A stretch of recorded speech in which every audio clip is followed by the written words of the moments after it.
following a torrential amount of rain all month long. A home in Whitley County is in danger of being flattened by a landslide. People here at Casey County High School are mourning the loss of a senior that died in a crash. The U.S. Supreme Court will hear arguments on gay marriage cases from Kentucky and some other states tomorrow. We meet a Kentucky couple eagerly awaiting the outcome. Tracking, alerting, protecting. This is WKYT News at 5. It has been one of the rainiest months on record, and now a Whitley County family is in danger of losing their home because of the wet weather. WKYT's Mike Linden shows us why even a little more rain may mean destruction for the home. It's our top story at 5. Due to consistent heavy rainfall this month, the ground in Whitley County is saturated. Emergency management officials say saturated ground on elevated terrain has led to several landslides throughout the county this season. We've had multiple roads that's been covered with slides. Moses says a small landslide early last week pulled a large tree several hundred feet down up against a home on Freeman Hollow Road. While the tree has stopped sliding, it's actually the roots of the tree that's keeping it from moving any further. But any additional rainfall could dislodge those roots, allowing for the tree to move farther ahead, as well as mud and debris behind it. Neighbors say in this area of the county, heavy rain is always a cause for concern. Sometimes I think I'll need a canoe or a boat. I mean, it gets pretty flooded down the road. EMA officials say the homeowners have been evacuated. Moses says it's only a matter of time until the tree gives way. It could be days, it could be months, you know, it's all according to how much rain we get. There is no timetable for the owners to return home. In Whitley County, Mike Linden, WKYT. Moses says landslide damage this season in Whitley County has cost anywhere from $30,000 to $250,000 at a time. We are finally getting a break from the rain, at least for now. Yeah, we need that. Tonight we're dealing, though, with the possibility of some frost. WKYT Chief Meteorologist Chris Bailey's here with an early check of the forecast. Chris? Yeah, we've had temperatures running way below normal now for the past couple of weeks. Had some frosty mornings last week, had a little touch of frost this morning. We're going to probably do it all over again tomorrow morning. Got to get the clouds out of town. Seeing some of those clouds showing up right now on our live sky cam. It's one of those days where you have a little sun, then a little cloud cover, a little sun, a little cloud cover. That's what we're seeing in Lexington, 61 degrees. Our current temperature, humidity's up there, 46%. Winds really aren't gusting up too much at all today compared to what we were seeing yesterday. Let's take you through the evening and overnight, hour by hour temperature forecast. Look at the numbers tomorrow morning. Notice how the heart of the bluegrass region showing the coldest air. Really surprised we don't have a frost advisory out for a lot of these areas, considering it is so late in April now. Everything is in full bloom. Green thumbs, protect the plants and the vegetation out there. You don't want things to get a little nip tonight, tomorrow morning. Live First Alert Defender with the clouds, nothing that is really showing up. Weather headlines, here's what we're focusing on. Patchy frost tonight, a couple of showers ahead as we go into Wednesday and Thursday. Then, guys, it's all eyes on our Derby weekend. Should you bet on the mutter? 7-day forecast with some better weather showing up a little later on. Students taking time to honor a classmate today killed in a crash. Casey County High School student Taylor Woods died Friday when a car hit his motorcycle.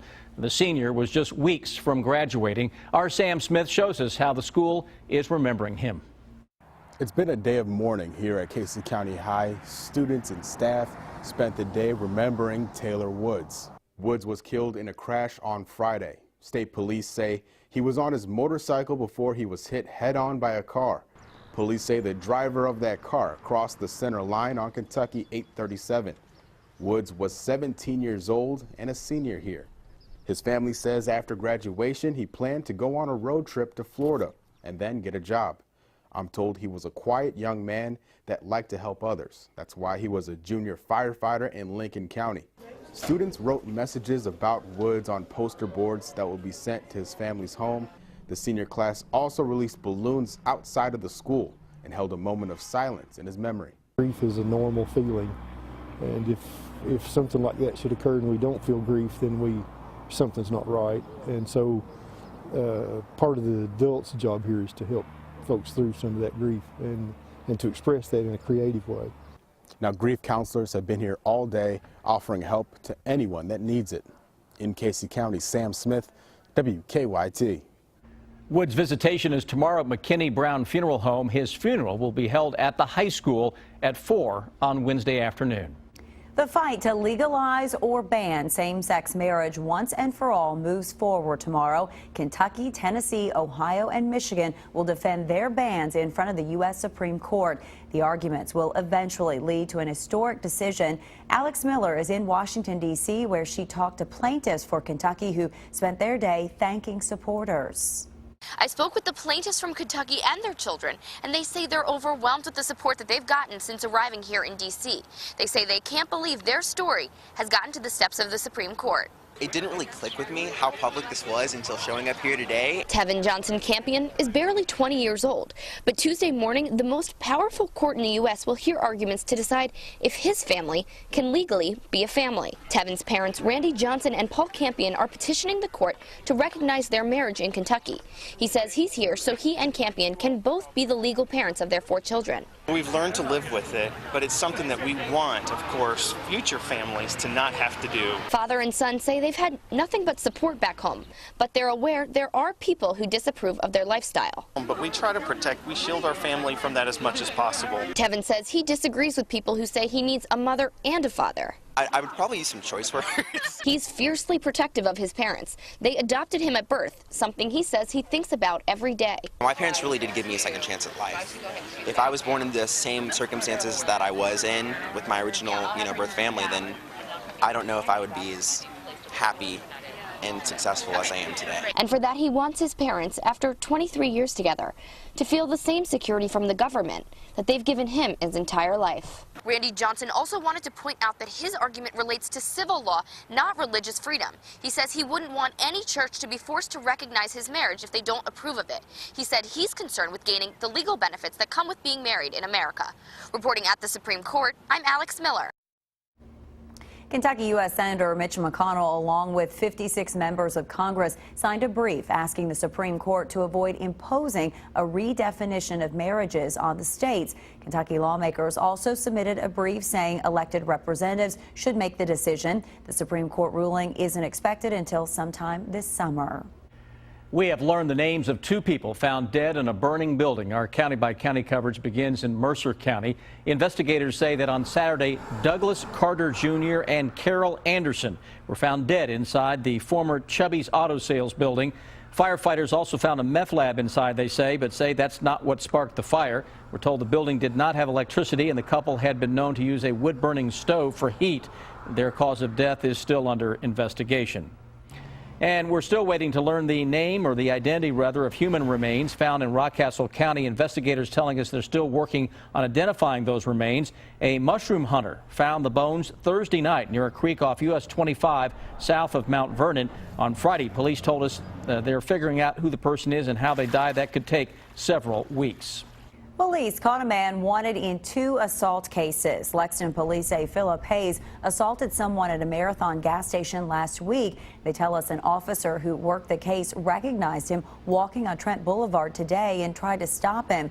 Police say he ran from them, but eventually told them he had an asthma attack and gave up. He was taken to the hospital before going to jail. Police say he's also wanted on an assault case out of Indiana. The death toll from the weekend earthquake in Nepal has topped 4,000, and it's expected to keep rising. Meanwhile, tens of thousands of survivors are living outdoors, waiting for help that's pouring in from around the globe. Terry Okita is tracking the situation.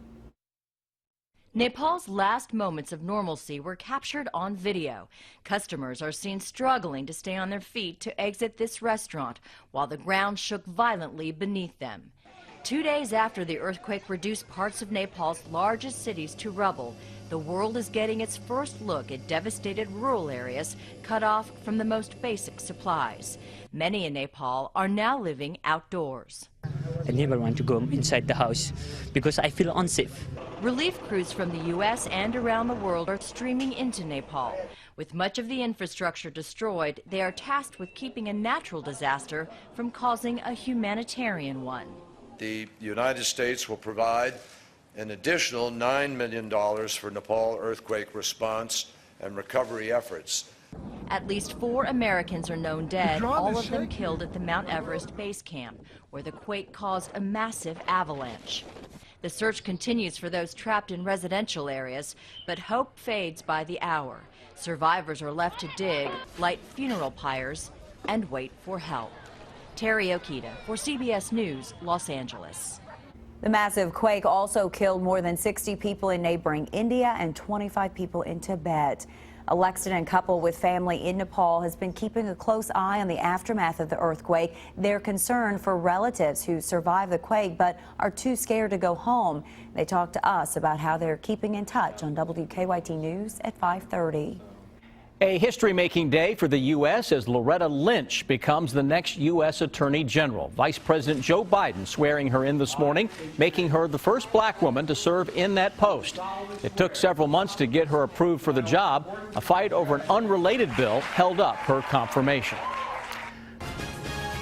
Follow WKYT online at WKYT.com. Join the conversation on Twitter and become a part of the WKYT Facebook family.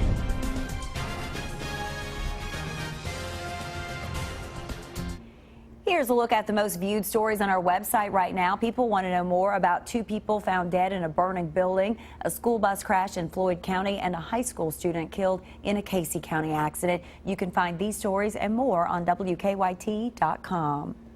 The trial for a man accused in a deadly shooting rampage began this afternoon. James Holmes is charged with killing a dozen people and injuring 70 more when he opened fire in a Colorado movie theater nearly 3 years ago.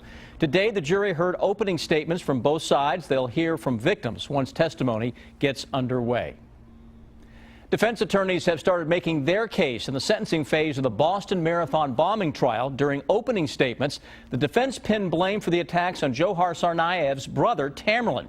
Throughout the trial, the defense pointed out Tamerlan masterminded the bombing. He died in a gun battle with police days after the April 2013 attack. 7 officers have been injured as protests in Baltimore turned violent this afternoon following the funeral of Freddie Gray.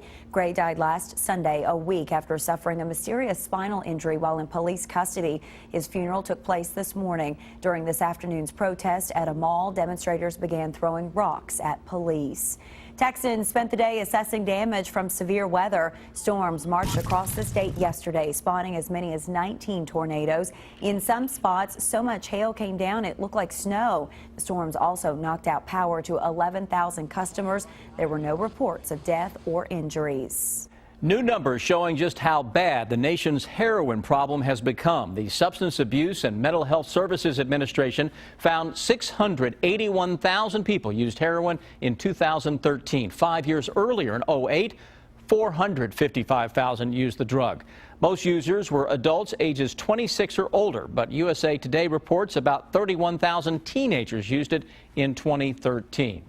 Kentucky Senator and Republican presidential candidate Rand Paul reaching out to Jewish voters today. He met with Orthodox leaders in Brooklyn, New York this afternoon. Senator Paul spoke about the Jewish faith and his trip to Israel. He also took time to clarify his stand on U.S. aid to Israel, saying the country should one day become independent but does not need aid to end right now.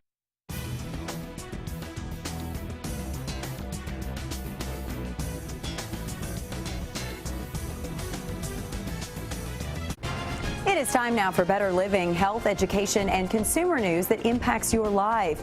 A recall alert for Ford owners. The company is recalling 400,000 cars because the doors don't latch properly and can fly open while the car is moving. The recall includes Fiesta, Fusion, and Lincoln MKZ models from 2012 to 2014. No major injuries have been reported. Dealers will replace all Ford door latches for free.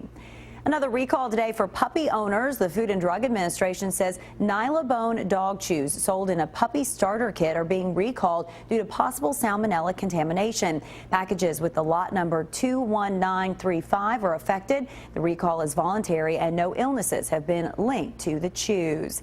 Experts have issued new guidelines when it comes to head lice in children. The American Academy of Pediatrics recommends children with lice not be kept away from school. The group says lice isn't likely to spread from one child to another within a classroom, nor does it spread disease, which means no healthy child should miss school time because of it. There's a new potential treatment for people with high cholesterol who don't respond to traditional medications. Danielle Nottingham shows us how a new class of drugs is showing promise. According to government figures, about 1 in every 6 American adults has high cholesterol, and millions of them can't get it under control. But a promising new class of experimental drugs may change that. A study in the Annals of Internal Medicine finds treatment with the drugs called PCSK9 antibodies lowers the overall risk of death and lowers the levels of LDL, the so-called bad cholesterol, 60%. It seems that the group that takes them compared to the group that doesn't has half of the rate of cardiovascular events and mortality as those that don't. Statins such as Lipitor are the primary treatment for high cholesterol, but some patients can't tolerate them. Others are at such high risk, statins are not enough. The PCSK9 works by removing cholesterol in the liver from the bloodstream. It could be for someone who needs an addition to statin, or it could be instead of statin. The FDA is expected to review the data this summer, and a decision is expected shortly after. Danielle Nottingham, CBS News, Los Angeles.